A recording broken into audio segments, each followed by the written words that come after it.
Tliet artisti internazzjonali se jtellaw kunċert f'pajjiżna b'risq il-vittmi tal-gwerra fl-Ukrajna. Il-kunċert se jsir nhar is-Sibt 11 ta' Ġunju fil-ħamsa ta' wara nofsinhar f'Di Imperial Tas-Sliema minn Aid to Church in Need Malta, fondazzjoni pontifikali li tipprovdi għajnuna f'każijiet ta' emerġenza bħal gwerer u jew diżastri naturali.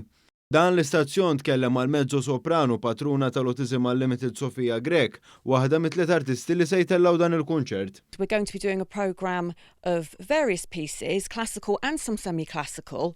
So I'm going to be singing some West Side Story, I'm going to be singing Carmen, and then there's going to be some piano music by Schumann and Mozart as well. So it's a very varied programme.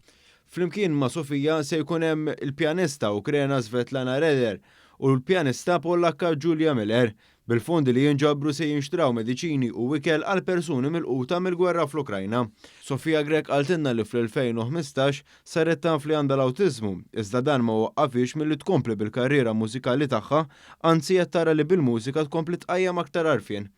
I'm just doing everything I can to raise awareness and to help autistic children and youngsters, and to give hope to parents that if you have autism, it doesn't mean that you can't have a successful life.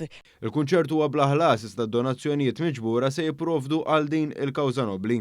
Għal aktar informazzjoni wieħed jista' jċempel fuq in-numru 21487 818.